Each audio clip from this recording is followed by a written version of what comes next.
सरकार और प्रशासन के शीर्ष पर बैठे सभी नीति निर्माताओं और डिसीजन मेकर्स का इस खास रणनीतिक ब्रीफिंग में स्वागत है।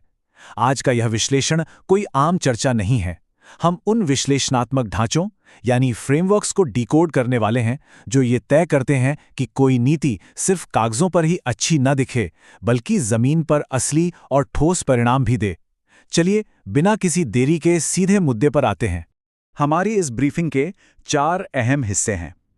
पहले हम नीति की असलियत परखेंगे, फिर उसे लागू करने के सामरिक तरीकों पर गौर करेंगे।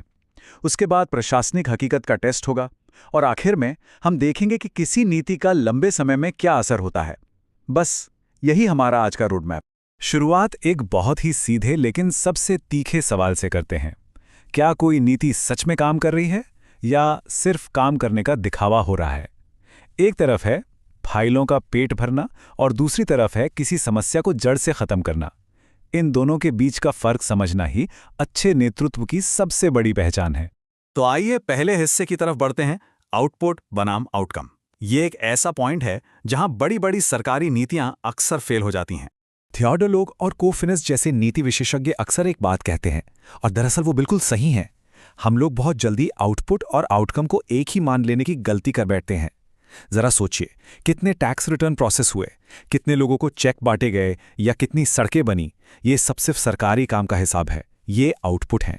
लेकिन क्या चेक बांटने भर से काम हो गया? बिल्कुल नहीं। असली कामयाबी यानी आउटकम तो तब है जब लोगों की जिंदगी में कोई वास्तविक बदलाव आए।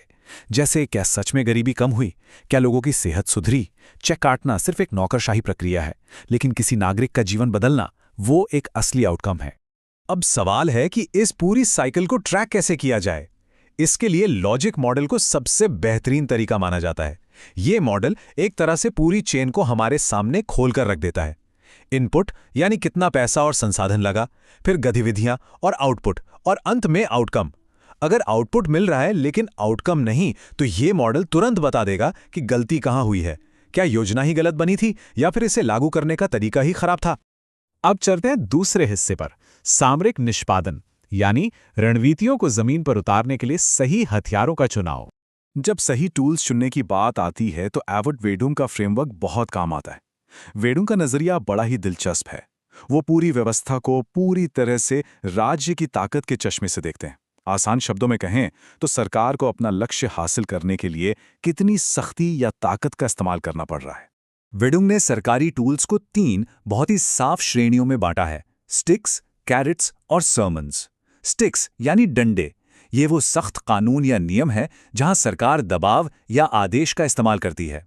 कैरेट्स यानी गाजर, जो आर्थिक प्रोत्साहन है, जैसे सब्सिडी या टैक्स में छूट, जो लोगों के लिए नफा नुकसान का गणित ही बदल देते हैं।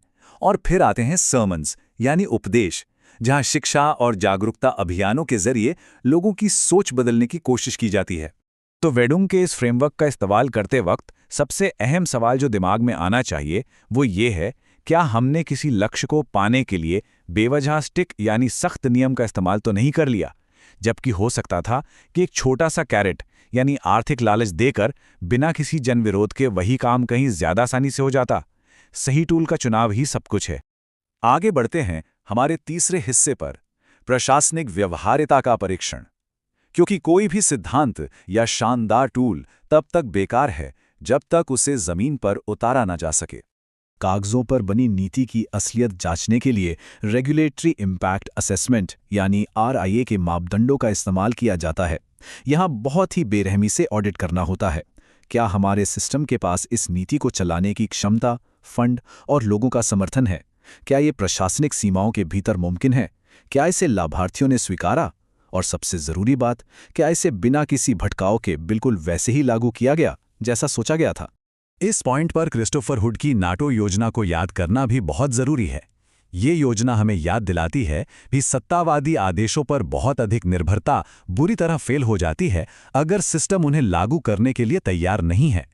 अगर सरकार के पास उस आदेश को लागू करने के लिए जरूरी संगठन और खजाना ही नहीं है, तो वो नीति प्रशासनिक सीमाओं के चलते पहले दिन से ही फेल होने के लिए अभिशप्त है।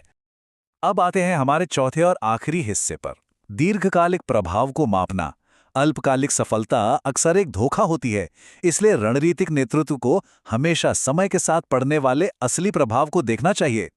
और अगर ये जानना है कि किस फ्रेमवर्क से दीर्घकालिक नीतिगत प्रभाव की सबसे सटीक पहचान होती है, तो पॉल सबेटियर का एडवोकेसी कोalition फ्रेमवर्क बेजोड़ है।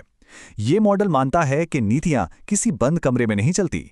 जटिल राजनीतिक परिदृश्य लगातार बदलते रहते हैं, इसलिए ये एक दशक या उससे भी ज्यादा समय में बदलने वाले विश्वासों और राजनीतिक लक्ष्यों के नजरिए से नीतियों का आकलन करता है। जरा इस 10 साल की टाइमलाइन को देखिए। ये बताती है कि कोई नीति समय के साथ कैसे परिपक्व होती है। पहले साल में प्रभावशाली समूह विशिष्ट नीतिगत उपकरणों को लागू कर देते हैं। 5 साल बीतते बीतते सिस्टम में बदलाव दिखने लगते हैं और 10 साल बाद जो नतीजे आते हैं वो इतने मजबूत फीडबैक लूप बनाते हैं कि नीतियां बनाने वाले समूहों को अपनी रणनीतियां और बुनियादी सोच तक बदलनी पड़ जाती है। इसका एक बहुत ही सीधा उदाहरण लेते हैं। मान लीजिए एक दशक में कल्याणकारी योजनाओं में कटौती की नीति का मूल्यांकन करना है। अब आउटपुट सिर्फ ये देखेगा कि कितने चेक कटने बंद हुए, लेकिन असली और गहरा मूल्यांकन ये पूछेगा कि जिन लोगों का सपोर्ट बंद हुआ, क्या उन्हें सच में कोई रोजगार मिला, या क्या वो सिर्फ किसी और चैरिटी सिस्टम के भरोसे बैठ गए, या फिर क्या उन्होंने लंबे समय के लिए अपराध की दुनिया की ओर रुख कर लिया। किसी भी नीति की असली सफलता या विफलता इन्हीं परिणामों में छिपी होती है। जैसे जैसे वरिष्ठ अधिकारी अपने रणनीतिक पोर्टफोलियो की समीक्षा करते हैं, विचार करने के लिए यह सबसे आखिरी और सबसे बड़ा सवाल है, क्या आज के हमारे प्रशासनिक आउटपुट इतने मजबूत हैं कि वो कल की बदलती राजनीति और समाज का सामना कर सकें? क्या वो एक स्थायी परिणाम में बदल पाएंगे? क्योंकि नीतियां सिर्फ आज की तालियों के लिए नहीं, बल्कि आने वाले कल के निर्माण के लिए होती हैं। भविष्य की नीतियों को अधिक प्रभावशाली बनाने वाले इस विश्लेषण में जुड़ने के लिए बहुत बहुत धन्यवाद।